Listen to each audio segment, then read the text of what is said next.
Hey friends, this is Bobby Shanks, and today on Undateable, the podcast, we're going to talk about a super popular, or shall we say unpopular topic, and that is narcissism. We have a very special co-host with us today who's actually qualified to talk about on this topic.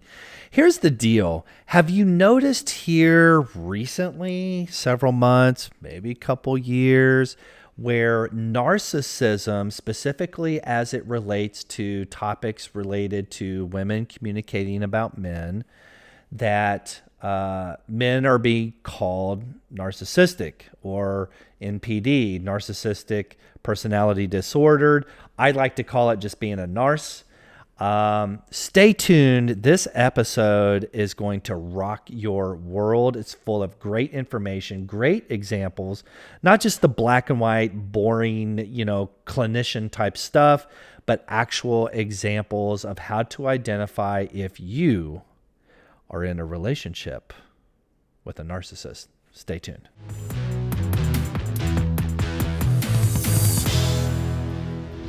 Hey friends, this is Bobby Shanks, author of the book Undateable, soon to be released.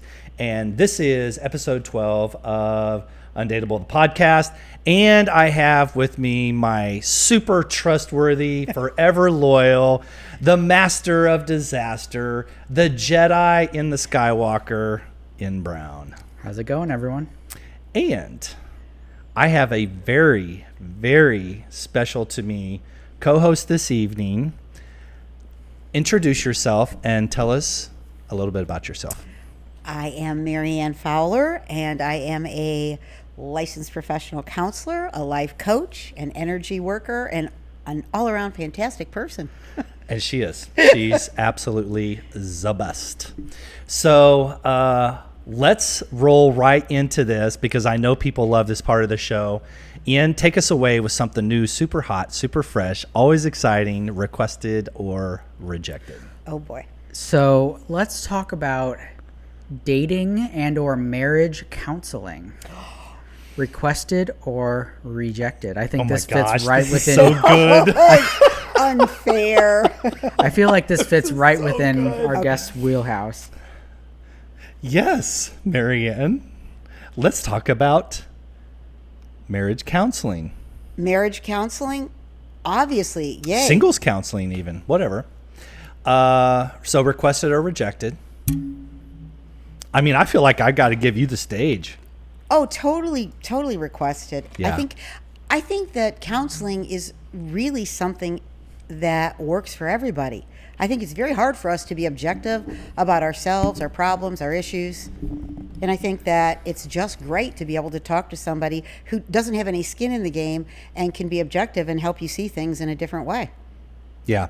So I'm a rejected, and my reasoning is because 2 times in my life I have been through intense counseling, and one many years ago, and then recently with you. I'm just going to be honest. Okay. That's why you're on here, because you're fantastic. You need, look, Luke Skywalker, I made a joke earlier, but Luke Skywalker has Yoda, or Obi-Wan, and you have Gandalf the Great, right? We have these guys, when we think about cinema, and anybody knows me that knows I love movies, we have these guides. These are our seers, our people that, as you say, don't necessarily have the same skin in the game as we do, but they have skin in our game, and they help you see what is unseen to you. Mm-hmm.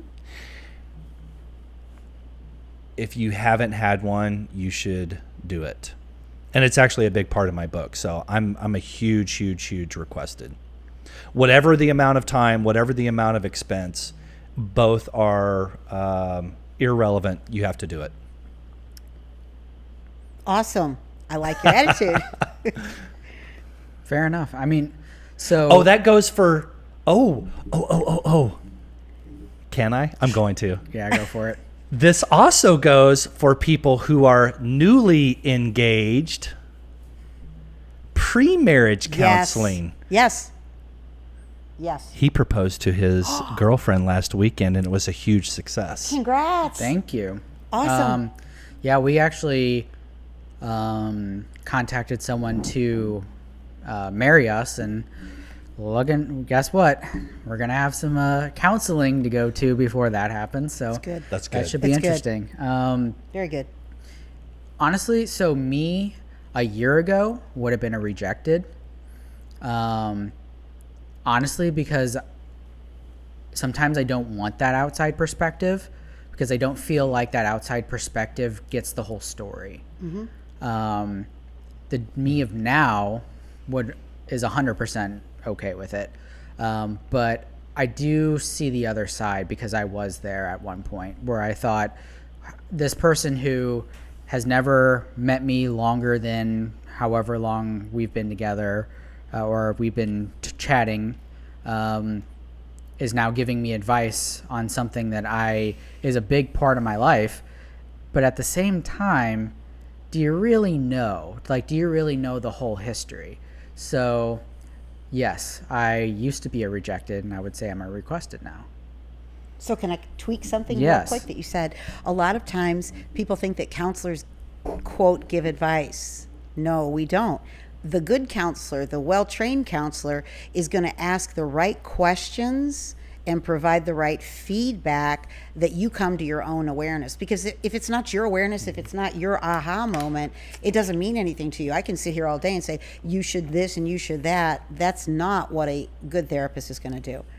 Our job is to really get down into that subconscious and know how to ask the questions to open you up, and you start having your own awarenesses, and it's, aha. Exactly. That's fair enough. I think you'll love it.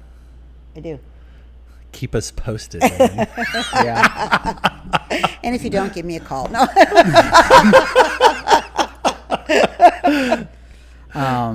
Hit us. Okay, Hit me. I'm going to need you to explain this, but it was interesting. It popped out to me. All you wrote down was love bombing. What does that mean? Explain Okay. this. So love bombing, requested or rejected? Yes? Yes. So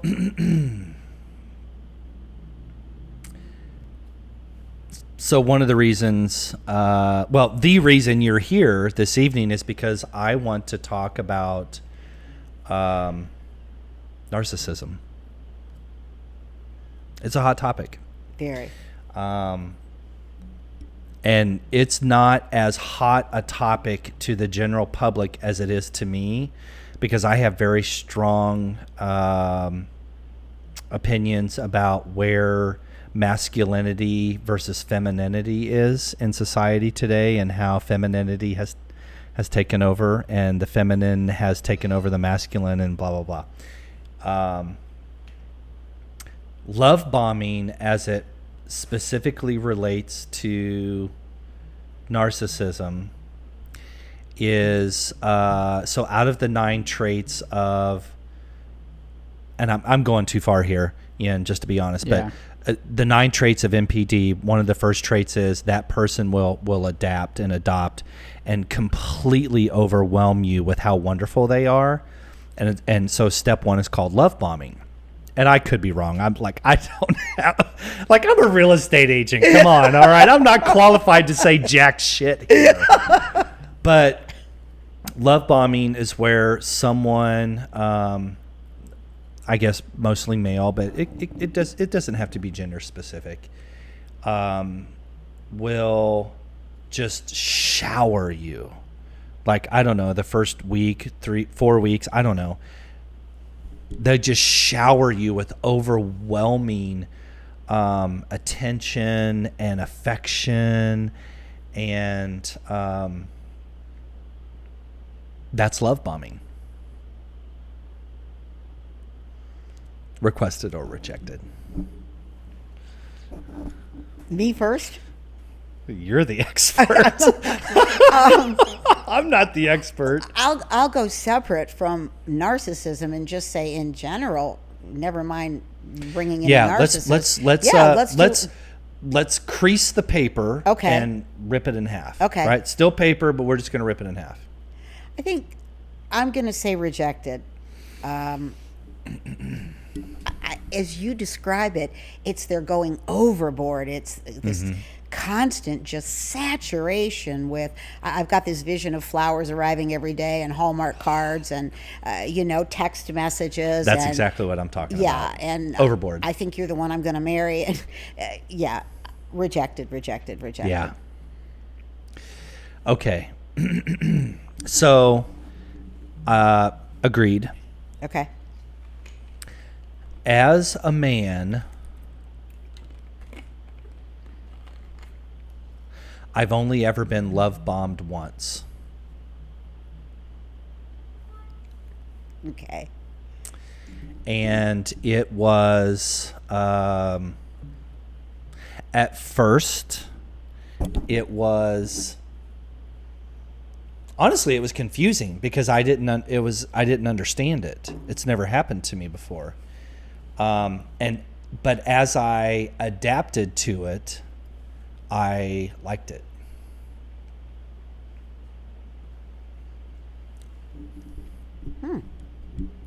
But I'm a rejected.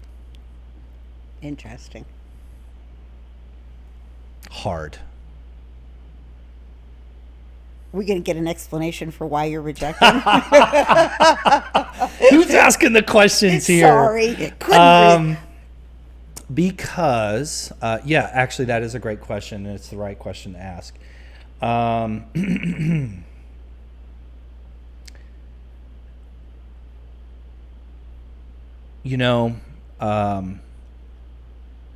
trying to think of an analogy here.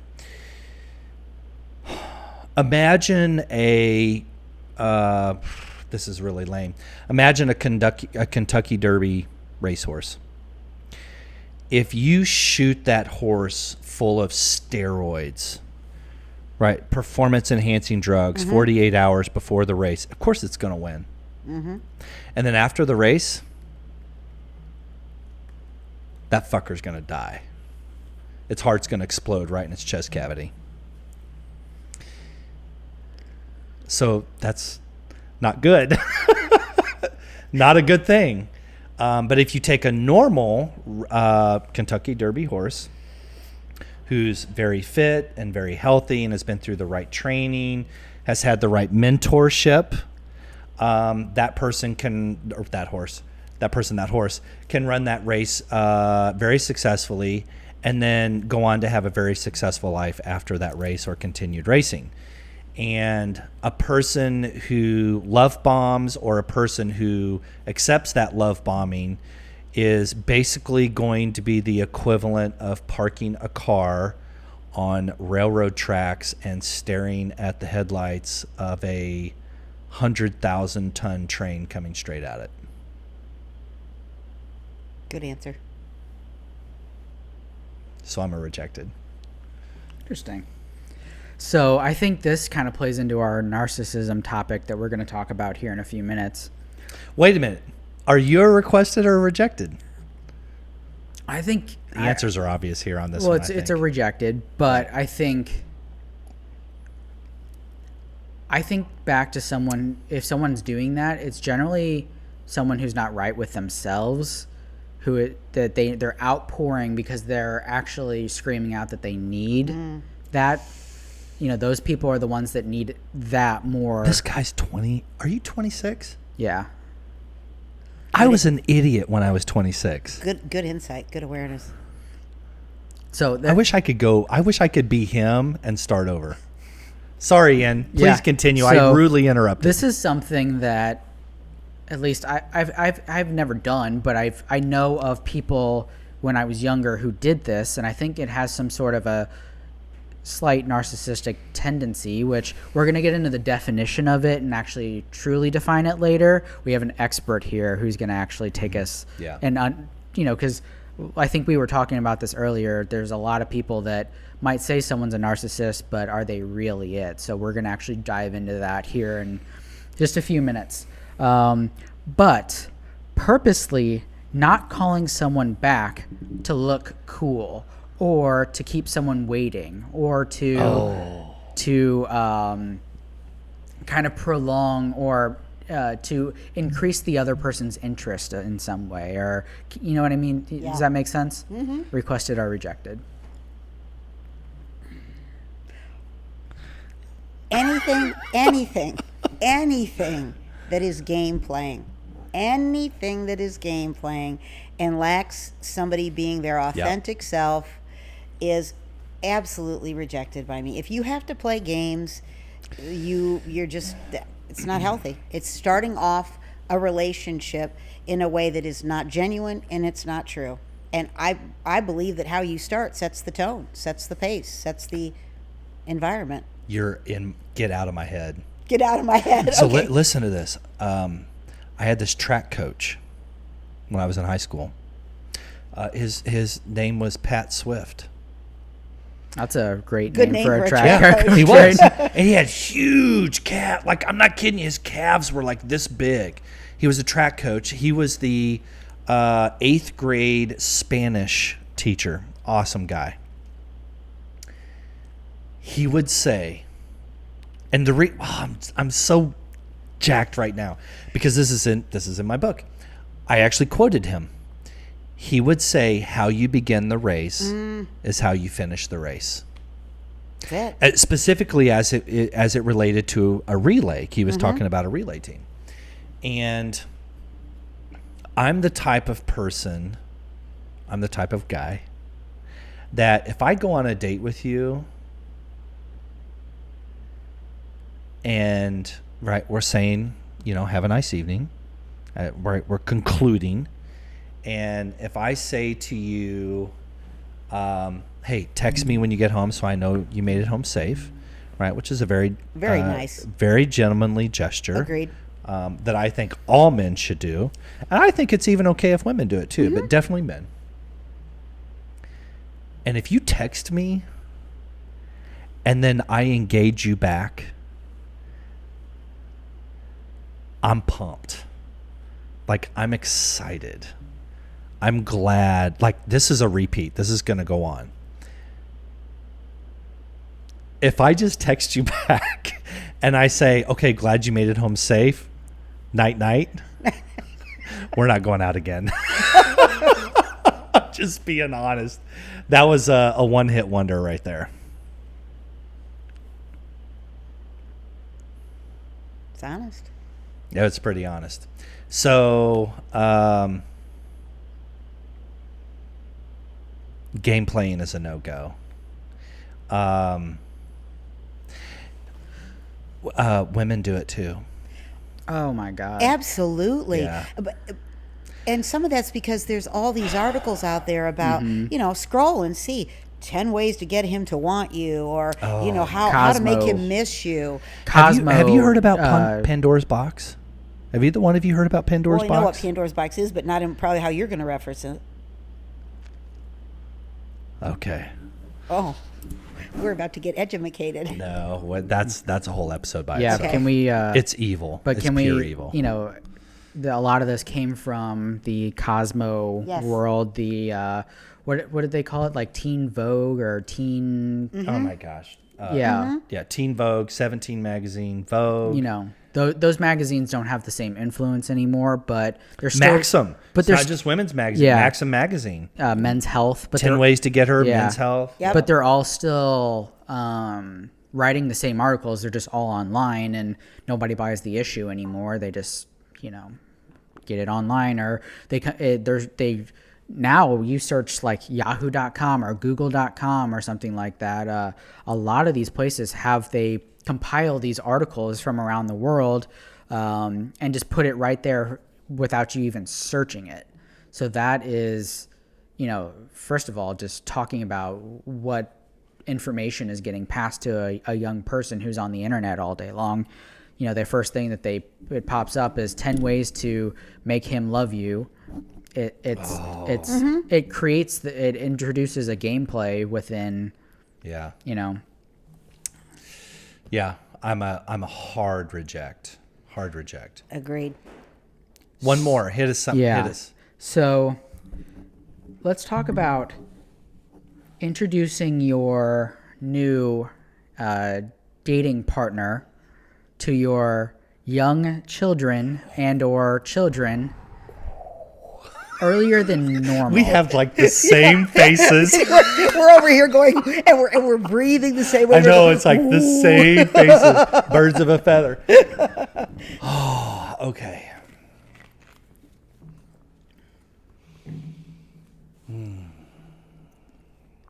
Or, I mean, we're not going to, let's answer eventually when's the right time.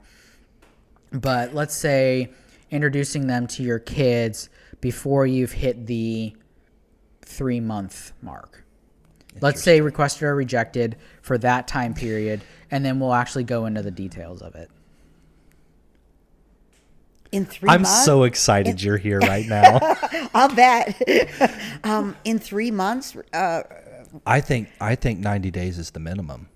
Oh, I'm thinking that's even a push. That's a push. Agreed. And I have good reasons for that, but he said reasons later. So I would say 90 days.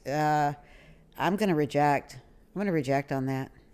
What? So give us a recommendation. Well, right, and there's no constant. There isn't a constant. But, I mean, you might really. But ish. You could run into somebody that you knew from years ago, and you've known them for years. You didn't at that point in life. You didn't connect. You didn't end up together, but you really knew them well, and life took you on different paths. Now you're both divorced, whatever, and you come back together. And so there is a foundational aspect to that relationship. And so you might very quickly be able to come back together. And, in 3 months, you're saying we're going to get married and all that. Okay. Rather than a time frame, how I look at it is those introductions are best held off until you are pretty certain this is going to be a serious long-term relationship.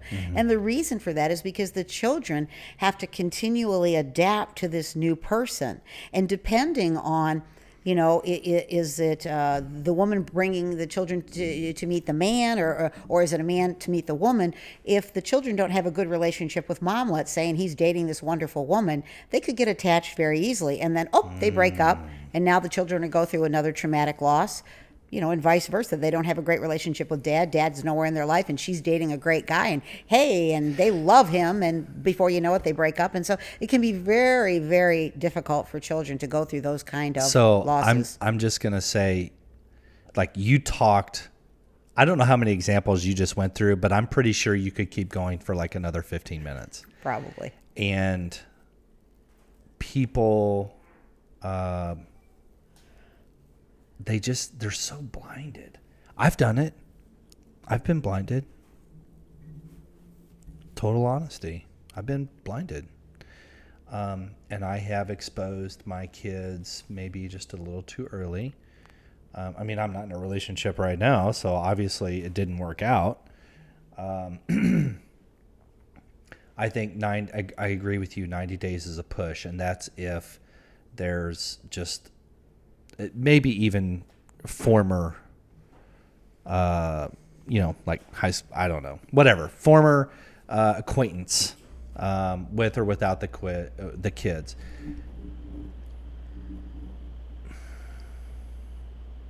I'm not, Ann, I'm not sure where I stand on this right now.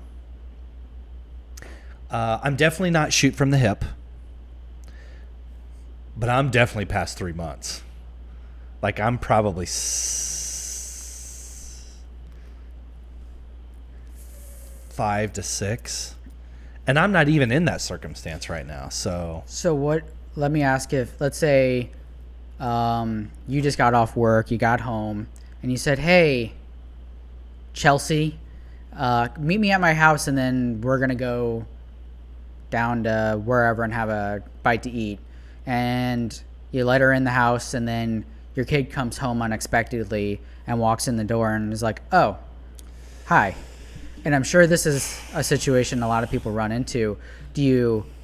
Obviously it's awkward to not introduce them, but what do you do at that point? And I also want to add one more question, and specifically for you.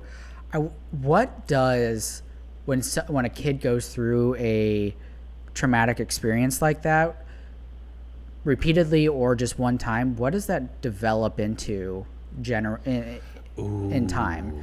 Like, what's something like? Dude, this is going to turn into like That's okay. 3 podcasts. That's okay. Part my 1, Part 2, gosh. Part 3. Which is funny because I had my son on here last week. Really? That was interesting. That was very interesting. That was interesting. Okay, great question. Hit it. You know, repeated repeated exposure to trauma can create all kinds of disorders, mental health disorders, attachment disorders, personality disorders. There's all kinds of things. Anxiety, depression.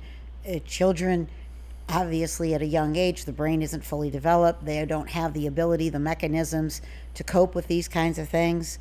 And there will be mental health problems to be repeatedly exposed to trauma. And that doesn't even have to be the trauma of, introducing them too soon and the person breaks up and it's one person after the other or divorce. It can be all kinds of different traumas, significant bullying at school, things like that. So I think that the decision needs to be made on the basis of what's in the best interest of the children and what the children are ready for.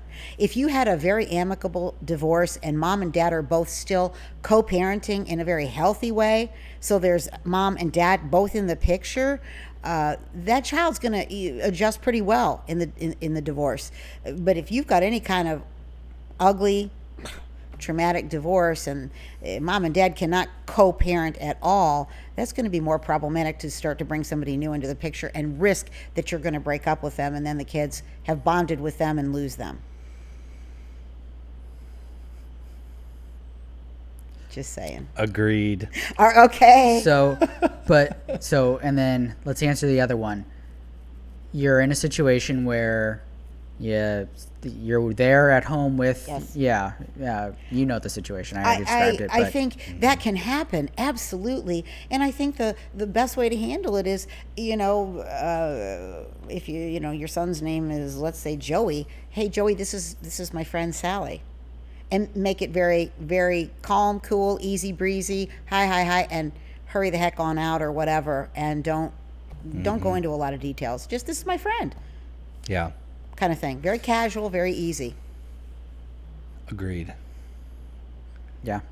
Good advice. I think that I know so many people probably have introduced their significant other early based on a situation like that, but then, maybe they weren't ready yet. So the kid and the significant other, they're now sitting down in the kitchen talking, and then they build some sort of, they have a good conversation and now they're attached to this person based off of one conversation even. So it's just, I think it's good advice to say, introduce them, cordially and then get out.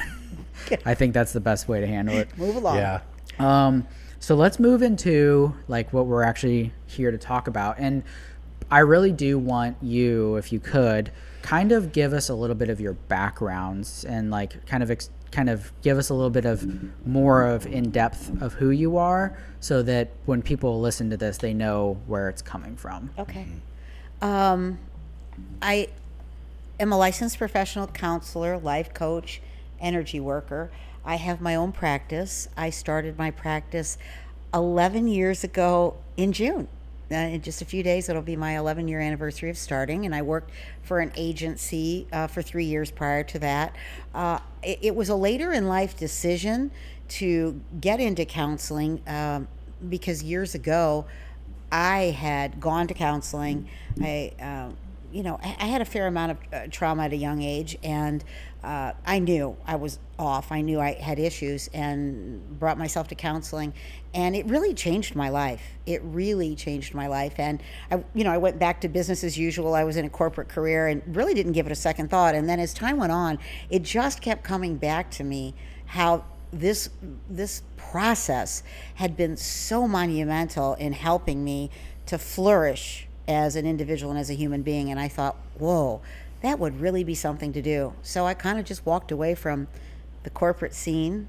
A lot of people thought I was pretty crazy to do it, and went back to school, got the master's degree, and started my practice. And in my practice, I work with narcissists. I work with people with personality disorders, couples, individuals. I don't do a lot of work with young children. That's really not my forte. But pretty much from teenage years on up, that's what I do.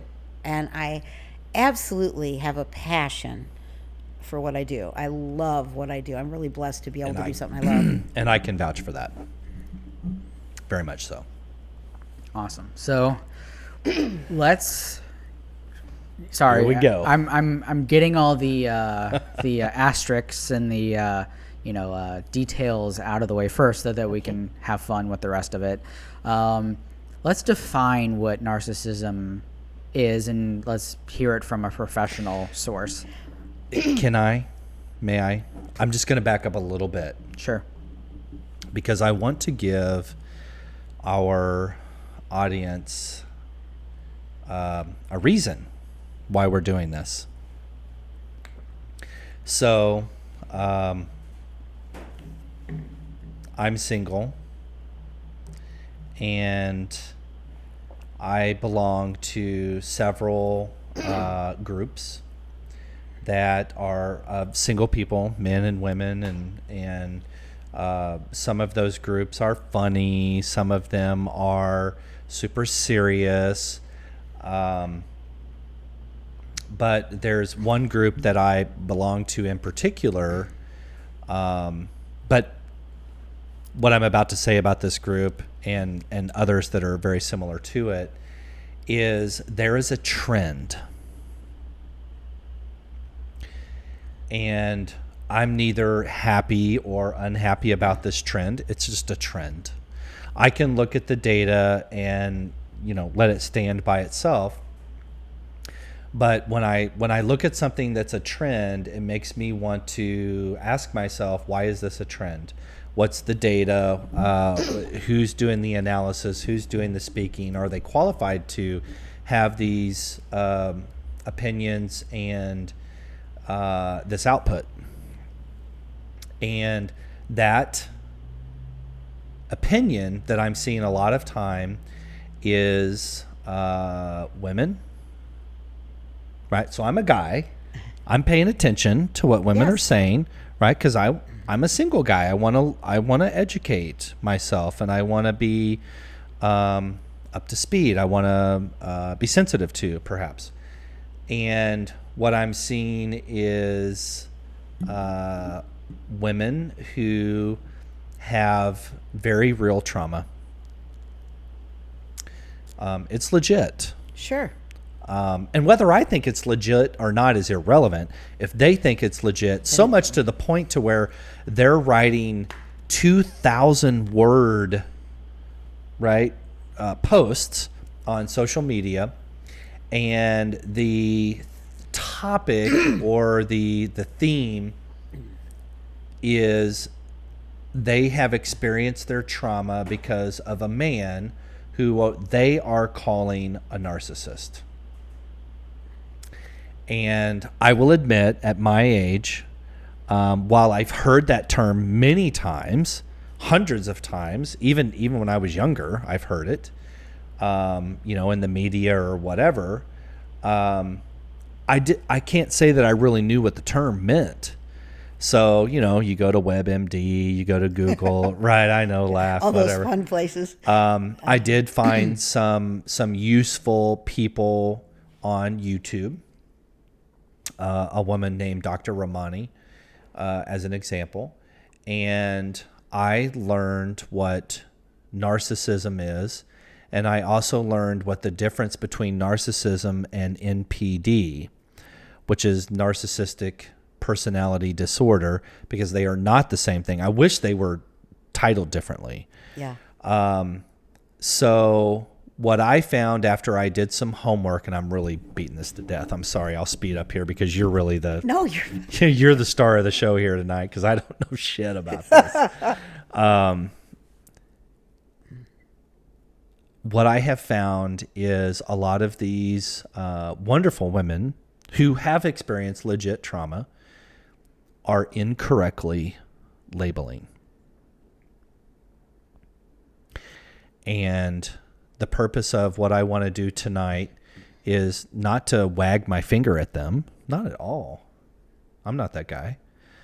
But I want to, in a world of so much untruth or mistruth or misunderstanding, I want to take a moment and pause on a big topic, and I want to try to sprinkle just a little truth. And I'm not qualified to do so, so that's why you're here. I wondered why I was here. So, and we're going to talk about a couple other fun things. So my question is, would you help us? What is narcissism? What is NPD? What's the difference? And then later on, we're going to talk about BPD, because that, and forgive me if I say this in my own words and it comes out wrong, but BPD is the twin sister to narcissism. So narcissism is men and BPD is women. Mostly. But I do think narcissism with men is a bigger topic, in my opinion. And I'm saying that as a man.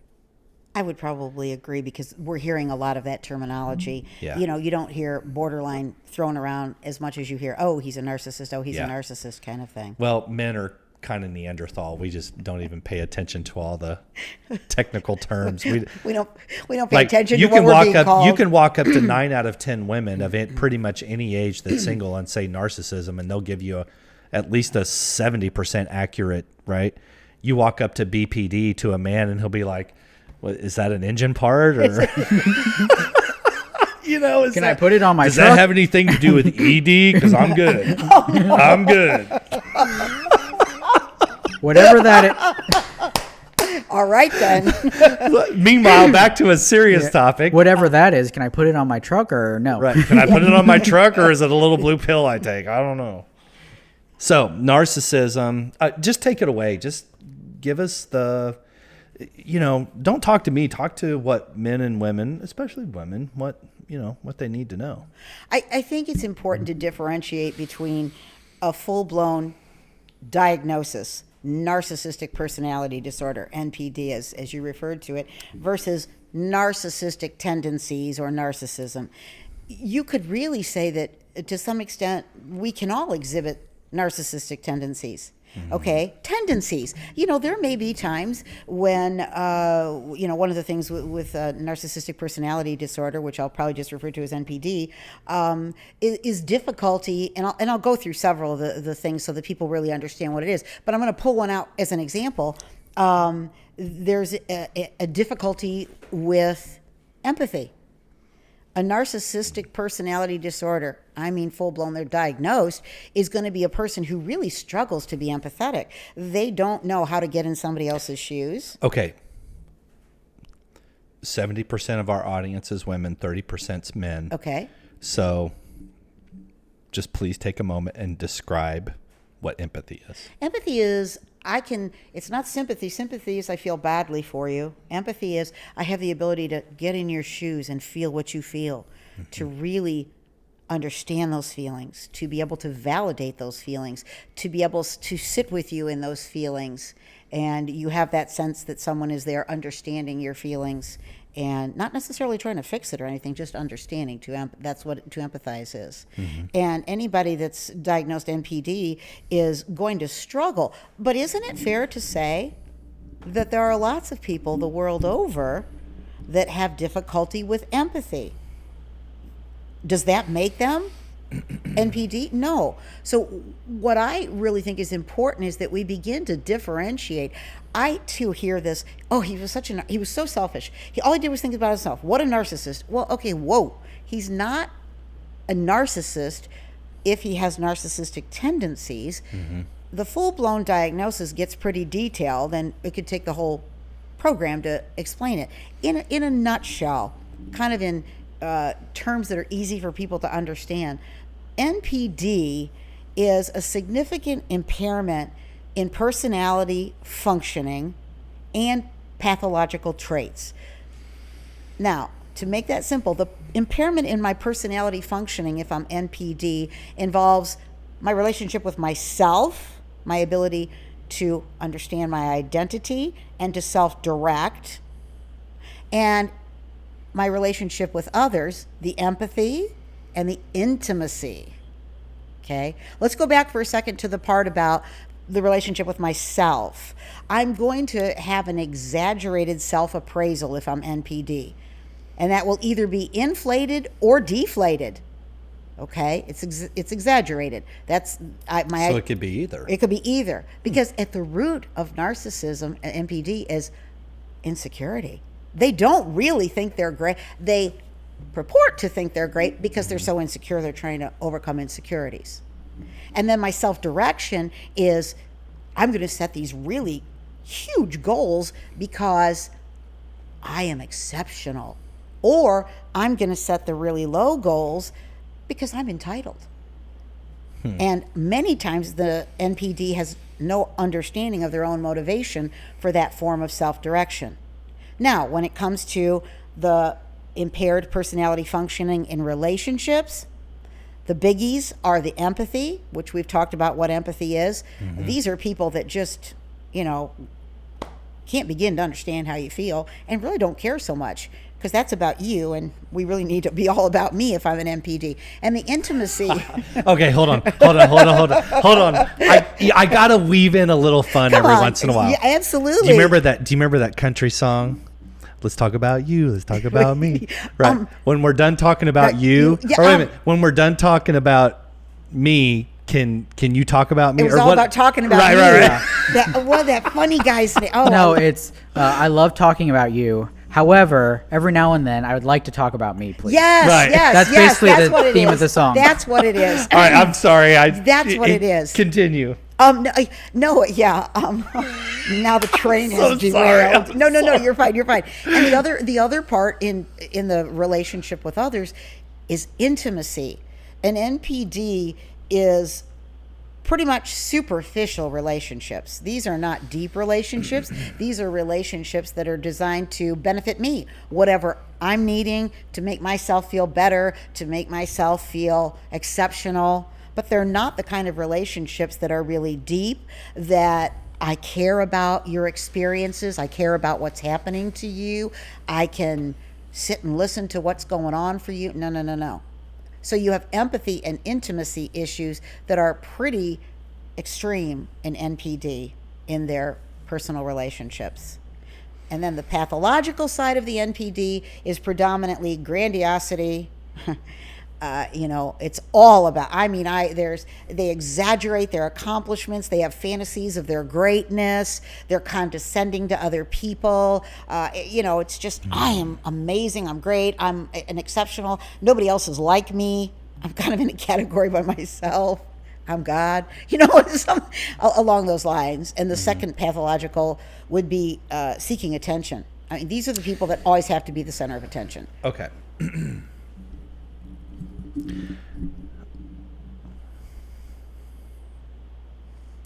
So, question.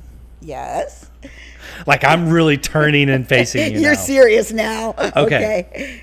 So, I want to go back to where something you said early on.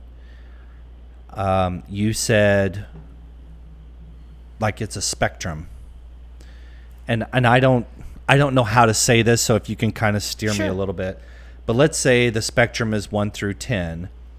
So if you're 1 through 3, narcissistic behavior, then you're kind of a normal guy.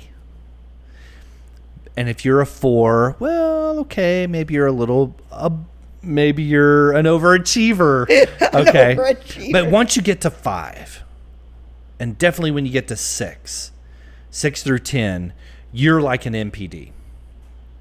Okay. So help me on. Can I help you with that? Yeah, 'Cause help, what we please. were talking about was the spectrum of self. And the spectrum of self is going to go from a -5 to a +5. Okay. From 0 to the -5 is the codependent behaviors, where there's also a dependent personality disorder. This is codependency. And that's male or female? Male or female, Okay. 0 to the -5, and there can be female narcissists. It's just predominantly it's predominantly male, and you're going to see more females that are diagnosed borderline personality, BPD. Okay, and then the 0 to +5 is going to be the narcissistic side of the spectrum of self. Now, what we tend to do in our relationships is we look for people who will balance us to 0. What? Pay attention to Okay, this. so listen, when Ann and I look at each other like this, that's when we know something really magical was just said. Yeah, it's pretty magical. Okay. Everybody is somewhere on the spectrum. And if I'm like, a 0 to a -2 or a 0 to a +2, I'm in a healthy range because we're all a little bit.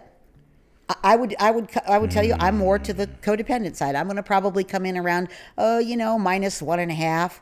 I used to be a -5, no joke. Okay. Straight up before I got myself to therapy.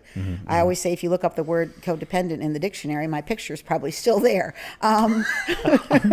Circa. Yeah, I don't know. I hope it's out by now. I pled with the courts. Please, no. Okay. So, that's okay. There's a range that's, it's a healthy range. It's okay. But here's where it really gets dangerous. You're a -4 or a -5. Well, you're going to look for the +4 or the +5. And by the way, this is all subconscious. And they're like magnets. I mean, they are like magnets. And what begins to happen, then you see where you've got this narcissistic personality disorder or just a highly narcissistic person. Well, they're going to love the codependent, that really entrenched codependent, because what's the codependent? All about you, and I love you, and I need you, and you're wonderful, and you're great, and everything you want I'm going to do for you, and I only feel good if you're happy, and I can't say no. That's like the match made in heaven, only it's really the match made in hell. Okay, hold on. Okay. How long does it go from, so day 0 here, right, where the X and the Y cross? I love graphs. Okay, I'm not sure what you're asking. When does it go from match made in heaven to match made in hell? Is it 3 months? It could be any amount of time. It could be any amount of time. And this is why if you are in a relationship where you suspect, he's highly narcissistic, you're seeing a lot of narcissistic tendencies. One of the things that's good in any relationship that's problematic for you is to ask yourself, how am I participating in this? What is my participation in this relationship? Because chances are that you're over here on this codependent thing. My relationship patterns when I was not healthy and I was in that strong codependent tendencies and behaviors were pretty much one after the other the same.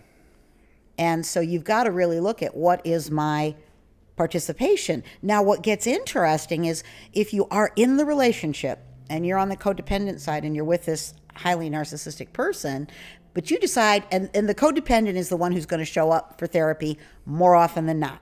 The narcissist is rare to show up and say, I have a problem, can you help me? It does happen, but rarely. Oh, we're going to come back to that. Okay, and we'll come back to that. The codependent, though, is going to show up a lot because they know, I can't say no, I have no boundaries, I keep getting hurt, I keep getting abandoned, whatever. So they're going to start coming to therapy, and if they start getting healthier, now watch what's going to happen. Okay, they start at -5, right? Oh, but they're getting healthier.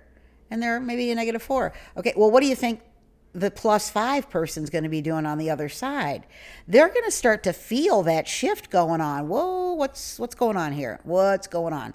They're not going to like that because we're skewing it. Our 0 is off. It's not balancing to a 0 anymore. This person's getting healthy. I'm not appreciating it. And so they're going to attempt to push that person back down into that deeply codependent behavior. I mean, I've had the codependent sitting on my couch. Look, I love to monetize stuff, right? Because I'm a business person. I love to monetize. I can't calculate what this is worth for the people that are watching this, but I'm gonna say it's worth $10,000. It's very valuable because, and this is just a snapshot. This is huge. It is huge. And, I love laughing and having a good time. Aside from that, I will tell you that, it can cost you dearly in, I don't regret because I learned from it, but it cost me a lot of years, a lot of trauma. It'll cost you time. Time. It's not about the money. It's it costs the time you time. and the heartache. and the trauma of it all. Yes. Yes. So I encourage those of you out there who are understanding that you might be entrenched in codependency, get help. And if you're getting help, be very cautious, because that person on the other side of the coin is going to watch you getting healthier. And if they really are on this end, and many times they are, they're going to, in very subtle ways, it's comments like, well, no one else is ever going to want you. And, telling you what's wrong with you. Will the other person even know that they're doing it? Or is it just a natural... Does a narcissist know that they're a narcissist?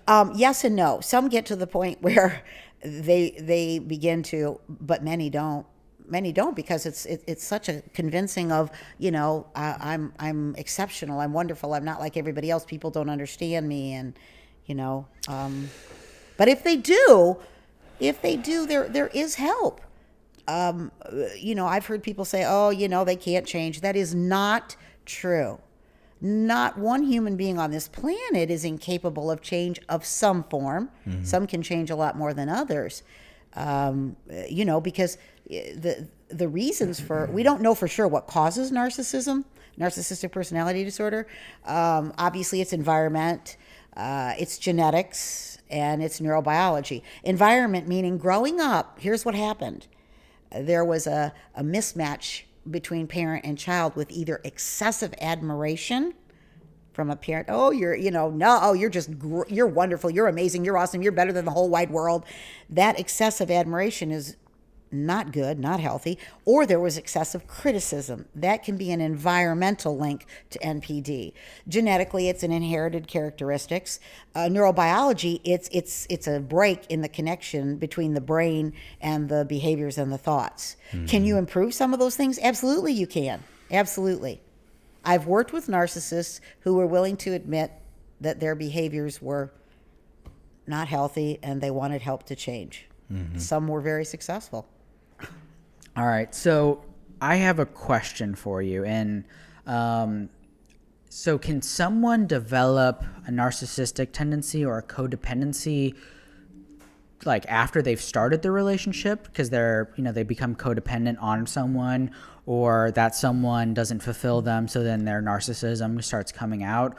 Or is it only something that they can bring, or is it something that only happens prior to the relationship? That's a really good question. Oh, that's really good. That's really good. You like that one, don't you? Certainly, you can show up to the relationship with your baggage. Mm-hmm. That's what I was doing in the days when I was codependent. I would show up in every relationship. You know how they say put the bag over the head and it's the same person over and over again. Or maybe you haven't heard that. No, I haven't heard it, but I immediately get it. You get it, right? You totally. Get that. Totally. So I was showing up. Now, as you're getting healthier and healthier, then you're showing up and you don't have those tendencies. You've worked through the tendencies, okay? But things can trigger it while you're in the relationship, which is what you also have to watch for. For instance, if I've done my work and I've gotten healthy, I had these tendencies. I'm not talking about somebody full-blown diagnosis, but tendencies to be narcissistic or codependent. And you've done a lot of work and you've gotten healthy, you've learned to love yourself, all those good things. But you can be in the relationship and something can happen. And if you're really not solid on that, you can fall back. Let's say that you're in the relationship and you're an only child and your parent passes away and you feel like, you've kind of lost your family. Somebody's left, you feel abandoned, mm-hmm. which is a fear of a codependent. That can get triggered, and then that can really start showing up in the relationship. So to answer the question, yeah, you can have that beforehand, and it can also show up in the relationship. Okay. So, let's say,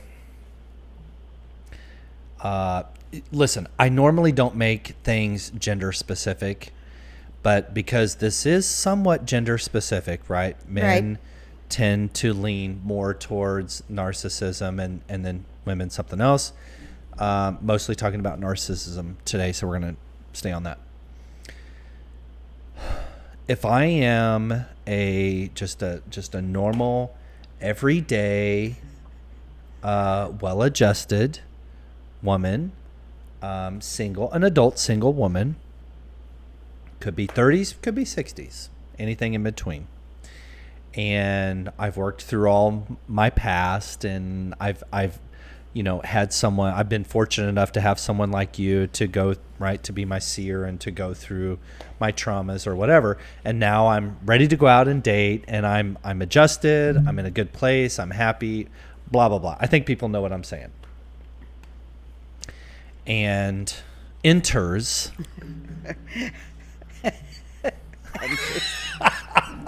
I love that you're laughing because you can read my mind. I know where you're going. You can read it. Here he comes. Right. Enters the narc. I like to call it a narc. A narc? Okay. Yeah, enters the narc. And, right, so chapter 1 is love bombing. Chapter 2 through 9 or whatever. We don't have to go through all that DSM crap. How do I know? How do I know if I'm a woman? How do I know that, oh my goodness, this person, could be. So what are the red flags? That's it. What are the red flags? That's exactly what you're talking about, are red flags. And one of the things that really helps us is, of course, we all know those beginning stages where the butterflies are going, and it's wonderful and it's great. And I'm not saying that can't last. There's a lot of people say, oh, honeymoon's over. And, I don't believe that either. I believe that there can be a deep, abiding feeling that can last throughout, and hopefully will throughout your relationship. But in the early stages, we're so overwhelmed by this. Love. Now, I'm not talking about a codependent woman. No, I'm talking about just a good old, everyday, normal gal. Who does not like to be, well, psychologically, we're all wired for 3 things. We want to be seen, heard, and understood. Seen, heard, and understood. So here comes somebody that's doing all those things that are making me feel seen, heard, and understood. And those are, and I'm healthy, and I've done my work. I'm not talking that I'm way down here on the spectrum. I'm in a healthy spot. But that feels so good sometimes. It just feels so good, and you're so caught up in it. You ever been driving down the road and you're so caught up in something you went right through the stop sign? Yes. It was right there. It was right there. You saw it. You kind of did, but okay, this is what I'm talking about. That's really good. Yeah. And so you've got to just check in with yourself. That's so good. You like that. I've done that. Yes. I mean, you've gone through that intersection how many times, and you just get caught up in something. Well, I haven't not only done it literally, I've done it in relationship too. Yes. So one of the things that's really good to do is to take your temperature, your emotional temperature on a regular basis. How am I feeling? What am I feeling? Why am I feeling this? Emotional temperature. Right. Take your temperature. Check in with yourself. How am I? And then what am I seeing? How am I feeling about the relationship? Check, how am I participating in the relationship? Check yourself. Oh, am I starting to do things that, I'm ready and available for him anytime, and there go my girlfriends and whatever, and he's wanting me to spend more time, and he's not really crazy about my girlfriends, and pay attention, because most of the time the red flags will be there, but we blow through it and don't pay attention, and then it's like, whoa. Because when people come to me and they find out that they're in these kind of relationships, we'll go back and we'll talk about the early stages, and they'll look right at me and say, yep, that red flag was there, and I guess I just wasn't paying attention. So question.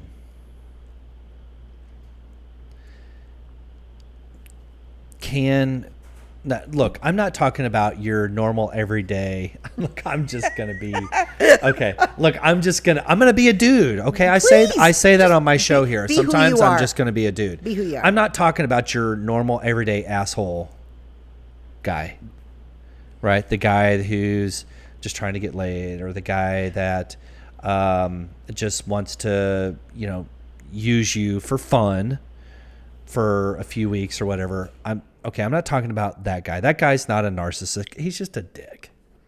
Okay, that guy's just an ass. Right, correct. I'm talking about a legit narcissist, or somebody who's on the higher end of the spectrum at MPD. What happens, or what do you do when you get to that? Oh, okay, here we go. Here we go. Oh boy. What if you're married to one? What if you're 10 years in? It's a big question, isn't it? Can someone with MPD be cured? We don't like the word cure because we're not sure. We can't directly say NPD is caused by this.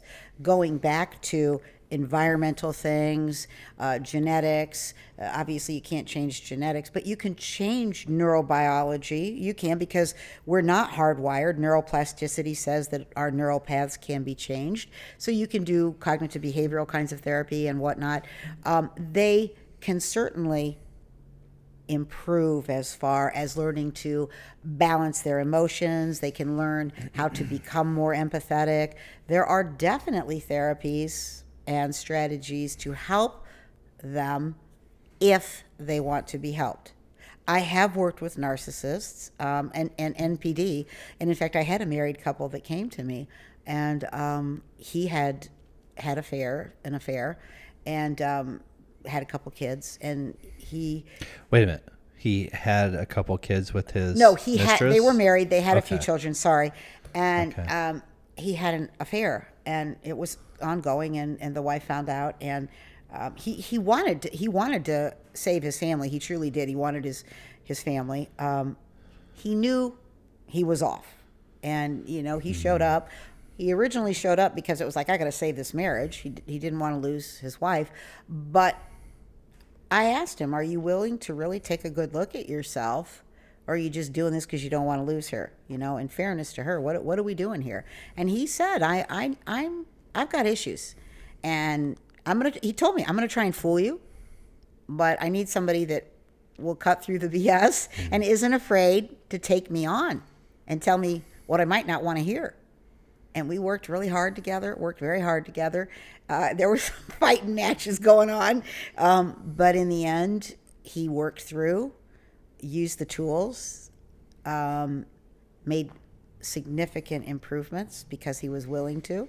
And they're still married. And in fact, they actually we keep in touch. They've got a really good marriage. Really good marriage. I'm actually really glad to hear that, because the question that I was going to ask is, can a woman who is married to someone who's, an above average narc or MPD, can that woman be happy? And I'm not asking you that question now because I think you've already answered it for me. I think it's a case by case. Case by case. Right. If he's willing to come in and do the work, Yeah. things can definitely improve. There's another thing that gets thrown around in our world, they can never change. And not just narcissists. You hear that a lot. Oh, he'll never change. They can't change. They'll never change. I really implore people to step back on that, because it's amazing if you knew the stories of people, even my story, who I am today versus how I was. It's very different. And people can change. The question is not, I can't change. It's, do I want to change? When people say to me, oh, I can't do that, I will usually say can't or won't. Can't or won't. I can't stop worrying. Can't or won't. Mm-hmm. It's a choice. In many cases, it is a choice. Now, there are some things that are not a choice. People who are chronically mentally ill and whatnot, but there are many things that are a choice.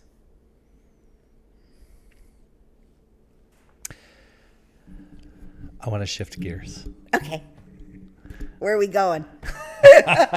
Well, we're gonna go in reverse.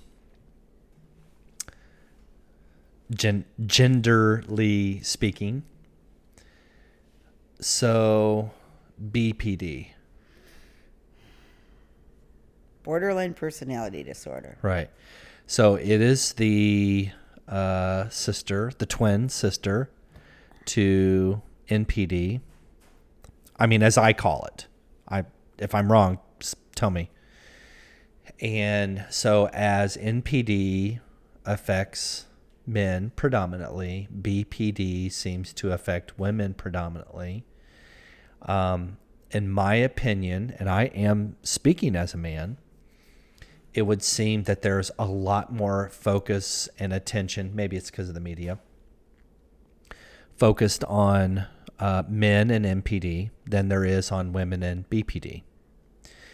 I don't know why that is. Well, actually, you know what? I'm gonna take a guess. I'm gonna poke it. Okay, please. Women communicate 65% more than men. There you have it. And so therefore, there's a 65% more communication, even in media, about narcissism as it pertains to men than BPD as it pertains to women. So I'm going to speak up inadvertently on behalf of men who perhaps have dated women with BPD, and I will tell you I have.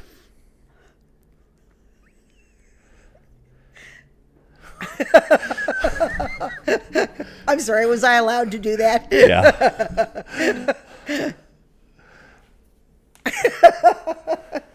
I have more than once, and it's only become recently aware to me just through my own self study that I have. I've always kind of known that there were some red flags, but I don't know. I'm just a dude, right? I'm a fixer, right? What does a guy want to do? I'll fix this shit. Right. Yeah. Right. I got tools over here. I'll fix this. And I'm a dude. I'm just a normal dude.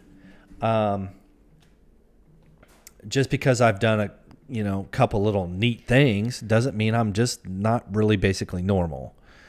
So, but now that I'm aware to it, I want to speak about it. Okay. I'm not qualified to speak about it. So what is BPD as it relates to women? And as so the men that are watching, how do they know? Great question. And it's hard because BPD it is harder, right, to identify. It can be. It's a lot. Some of the behaviors. Like men are black and white. Okay,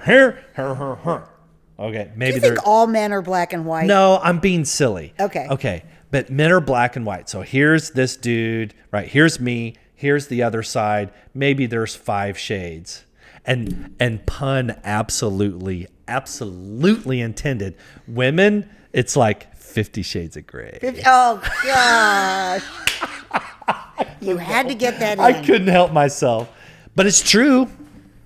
It is true.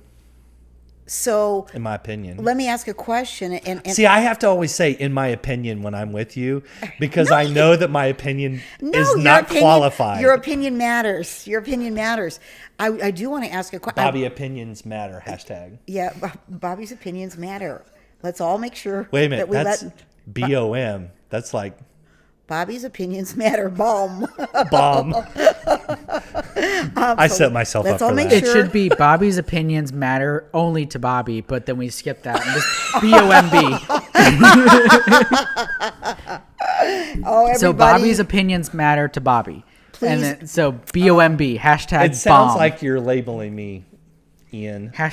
#bomb. I think we all ought to take a minute to comment here that you care what Bobby thinks. Please. So let's all validate Bobby. I feel attacked right now. Oh. Okay, back to the topic. Back to the BPD. borderline. Right. Borderline. I want to ask you a quick question first, and then I will answer.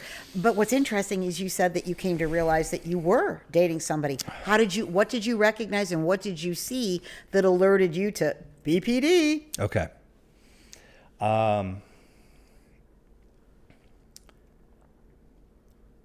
I've been very careful to be confidential about my personal life on this show.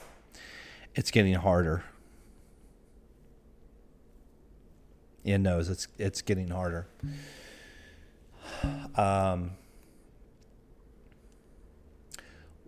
One example, actually, there are two very specific examples. One example is this one particular individual was very, and if I'm wrong on this, just speak up. I'm okay to be told I'm wrong. This one particular individual had this deal. She wanted to make a deal that in our relationship, brief, that at any time she could look at my phone.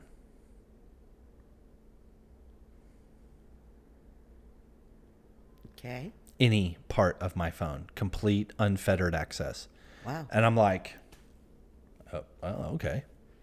I don't have anything to hide. Whatever. I mean, the only thing I have to hide is anything that she and I have done. I mean, just being honest, you know, but that wasn't the point. And, but part of that agreement was reciprocation. Okay, so that you could do the same thing then. Right. Okay. But I didn't need that.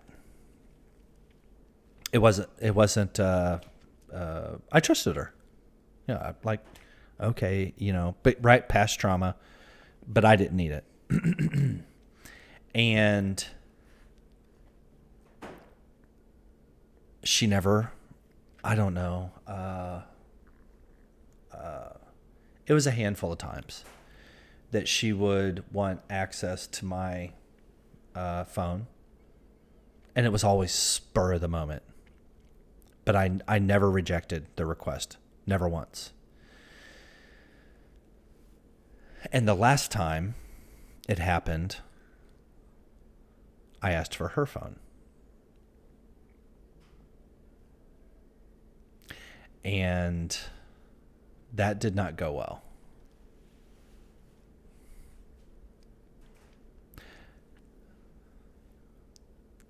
I can't disclose any more than that. Okay. And I don't want you to, but when you observed things on her phone, there were things that were problematic for you. Oh, yeah. Okay. Okay. So here.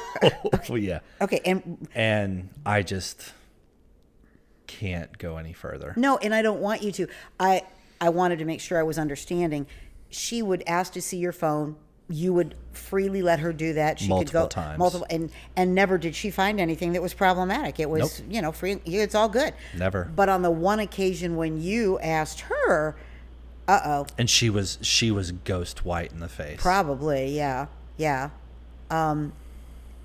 You know, and so I get what you're saying. You know, you're kind of thinking, wow, you know, is that a borderline kind of trait? What is that? Where is that coming from? The borderline has an intense fear of abandonment. Intense. Mm-hmm. And they tend to be very, very clingy. I need a bell. Can I get a little ding, ding, ding, ding, ding, ding, ding? Yeah. Very, very intense in that, you know, the fear of abandonment. And so they cling. And that there's one of the great separations from the NPD, because they're aloof. Remember, they're the ones that are just superficial in their relationships. They're not clingy like that. The borderline is clingy. They fear the abandonment. And they do what's called splitting. The borderline, I love you, I hate you, I love you, I hate you, I love you, I hate you. You know, just... I just watched a video on splitting today. It almost brought me to tears. Oh, it's really, really, really a hard thing to see. Yeah. Yeah. Their emotional regulation is practically non-existent. And so you begin to see these clinging behaviors. There's reckless behaviors that they engage in. And oftentimes you won't necessarily see it. You know, they might drive very recklessly, spend recklessly, very impulsive kinds of things, having unsafe sex all the time with it. So sometimes it's hard to see the borderline personality disorder in action, because some of the things are happening when you're not around per se. Whereas the narcissist is kind of up front and center. Oh, the grandiosity and the... seeking attention. Those are pretty painfully obvious, so to speak. So the borderline is going to be sometimes a little harder to detect. I think, and again, there is, you are correct. It's more prevalent in females. More women diagnose than men do, as NBD is more men than women. You've got to be paying attention with red flags. I want to see your phone all the time. Is she really BPD? I don't know, but that's clearly, that's a very maladaptive behavior in a relationship. Yeah. Okay, so, everybody knows from earlier in our episode where this all originated from: online, social media, women always talking about men and narcissism.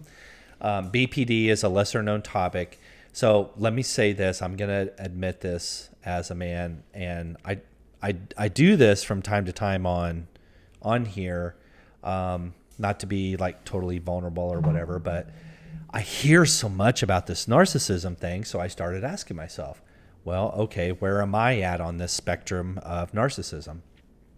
And I think I've got a good idea of where I am. I won't comment on that today. No questions asked. No questions asked. However, in that spirit, if I'm a woman and I'm watching this program and I want to ask myself, where am I?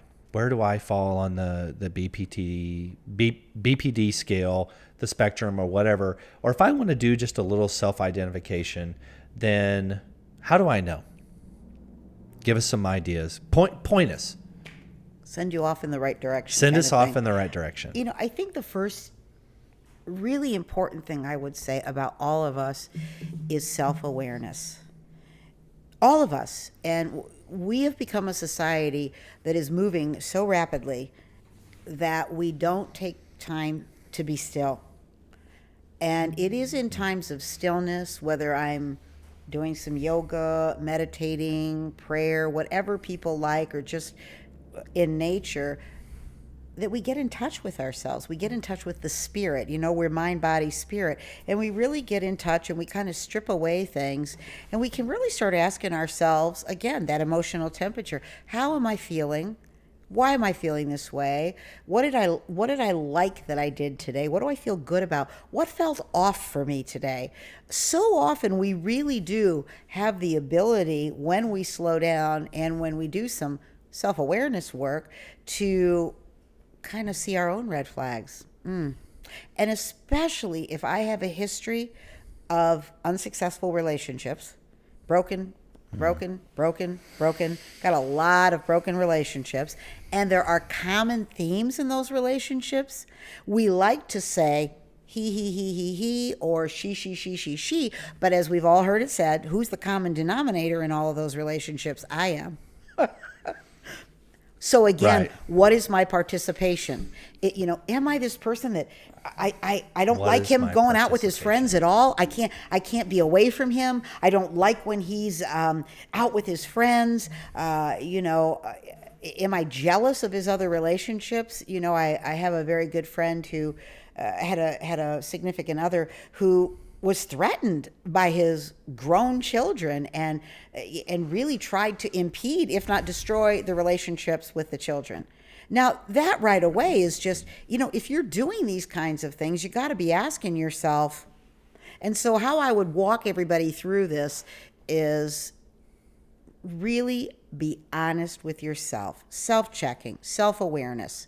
And if you're not sure because you think, I don't even know if I can be that honest with myself, maybe I'm just so far into this rabbit hole, do some reading, go online, don't do the, I don't even know what the famed, Cosmopolitan, get off of that stuff. Yeah. Go to some legitimate sources. That is one great thing about our internet today, and do some reading. And if you're really concerned, call a therapist, go have a few sessions, show up and say what you're concerned about, and they can certainly give you a perspective that's going to be the most helpful. Yeah.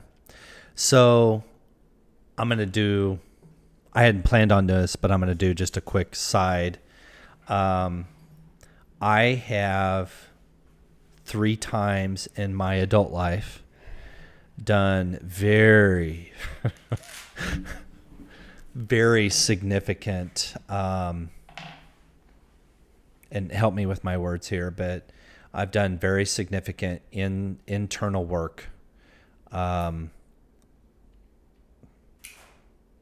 counseling, therapy, coaching for, I like the word coaching better, on myself. I did it, in my first marriage.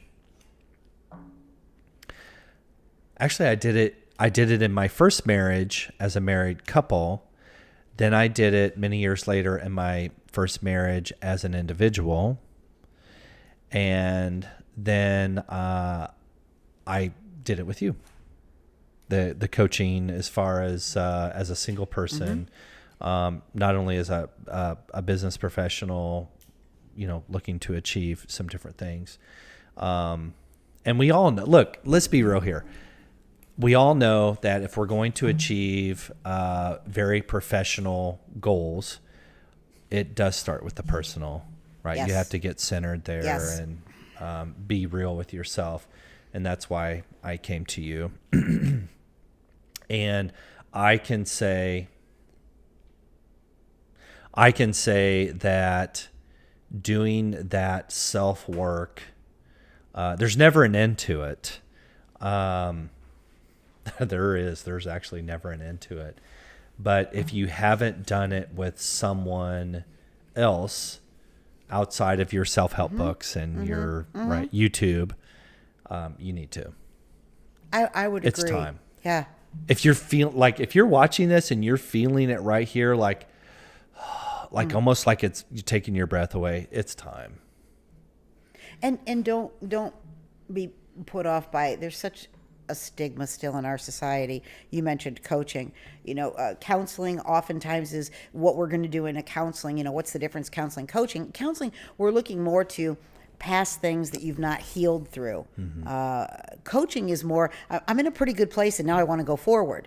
And so for a lot of you who are watching and listening, it could very much be a function of coaching where you're in a good spot, but you really have noticed you've got some issues going on with relationships, and maybe you really haven't found that relationship yet where you flourished. And that's where some coaching can come in to take a look at the dynamics of healthy relationships and how you need to show up for those relationships and, what to look for that works well in relationships. Yeah, total truth. Last question, or I don't know if we're going to wrap up with this, but how do you know that you have a counselor or someone who's going to be good for you, or how do you know that this is the right person to help you out? Because I know people who have tried therapy of some sort, and one session in, they're like, I don't like them. I just don't feel comfortable opening up to them. I don't want to talk to them. But how do you know when it's the right person to be talking to? I love this that question. Yes. Yes, that might be the best. This is why I love this guy. Oh my goodness, that might be the best question of the night. But it's such an important question. Thank you. Yeah, Because that's I such a will good have question. people show up and they'll tell me, yeah, I had this other counselor and I was with her for, 6 months and I really didn't like her. And I'm like, 6 months? And they feel like, well, I probably just don't know. And so I'll go along because that's the expert. And so they'll go along, but something in their gut was off all along. So this is what I would say. Number one, start from the first time you talk to them on the phone. I might catch some flack here from colleagues, but I'm going to go there. If you call me, I am not just going to take your name and number and schedule your appointment. Oh, no. I want to chat with you for a few minutes. I want to find out what you're looking for in a counselor. I want to find out if you've done counseling before. I want to start to develop some rapport on the phone and see how we flow together in that phone conversation. So I'm going to take the time to do that with you. And I'm also going to find out, what are you coming to counseling for, to make sure that I feel you're in my wheelhouse. You're in the realm of what I do. There can be a significant mismatch. You show up and I'm, you didn't tell me some of these. No, we don't go into great detail, but Right. there's that rapport building on a phone conversation. So start with that if you're calling about counseling. See how you feel on the phone. Did they take time? Were they willing to answer your questions, or did you feel like it was a hurry up, schedule the appointment, thanks, see you next Tuesday? That's step one. Step two, you should feel good. Even if you walk in afraid and nervous, by the end of the first session, you should just have a good feeling. At the end of every session, I process with my clients and I'll ask them, how did you feel about this session today? Tell me about the connection that you feel you have with me, and please be very real, because there's no offense on my part. I want you to feel extraordinarily comfortable and like we're a team and I'm somebody that can help you. And if you don't feel that, maybe we try one more, or let me make a referral for you. Yeah. And I love that. That's it really. And there's nothing that makes my heart sing more and get emotional than at the end of a first session when somebody says something like, I feel so much better, or, oh, wow, you have given me hope. I'm telling you, can we have a bell? Ding, ding, ding, ding, ding, like you said before. Yeah. That's a moment. That's just, that just feels so good to be able to develop that. And then from there, it's working together and being able to have honesty. I am very open with my clients that if I say something you don't like or it offends you, you got to tell me, let's work through this, whatever. And that relationship, and it shouldn't be a counselor here, you're here. We're here, we're together, we're a team, and we're working together as a team. 100% agree. That's really, and if you use that kind of as your guiding light, you'll end up in a situation, and you should see progress too. If you're doing, I'm a homework counselor and a coach that gives homework. If you're doing homework, you should see some progress. And if you're not seeing any progress and you're doing the homework, something's wrong, something's off. So I hope that answers the question as far as a lot of different ways to really know you're with the right person and they're going to be able to help you achieve your counseling goals or your coaching goals. So, yeah. Deep thought. Yeah, my mind's just like racing. You ready to wrap up? Wrap it up. Wrap it up. Ian. So before we go, I think we need to say that I think what our goal of this whole podcast was to try and separate and like what we just talked about, like show people that there's a difference between the clinical definition and then the reality and the stuff we'd see on. Am I saying this correctly? Yeah. Yes. But yes. So hopefully that's what we were able to do throughout this podcast. So. Probably not, but close enough. Oh, thank you. We're I close enough. failed miserably. Well, it's been nice to be here. I was talking about me. It's And the I fact won't be that back because I failed. it's us that didn't ask the right questions. It's never the guest. Right. Absolutely. Ready? Yeah, just call it. All right. So hopefully what we did in this episode is, to really talk about and provide some real color about the difference between just, an everyday normal guy and maybe some on the normal spectrum narcissism versus actual excessive narcissism and NPD. Same thing with BPD. And we want to encourage you, oh my gosh, please, by all means, share your stories below. Yes. Share them. We want to comment on them because this is a huge topic. I don't know why it became such a big topic in the last whatever months or years, but we want to hear. Give us your feedback on Absolutely what myself and MaryAnne talked about, and let us know what you think. Feel free to post some links, right, to some other YouTube or other places where you've got some good information. Share us on your social media page, and thank you for watching. This is a wrap, right? I'm Absolutely. good. It's been great. Yep. Thanks for coming Thank you. on. Thank you All for right. having me. You were awesome. Thank you. Yeah, thanks for all. Gosh, what is such a big topic. It was really important to get like a professional opinion on this. Like if we could have just sat here and shot the crap all day and then gotten nowhere, but we needed the professional side. So yeah, and I'm not qualified whatsoever to talk on either topic. So episode is over. Number 12. Yep, episode 12. Episode 12. Peace out. Peace out.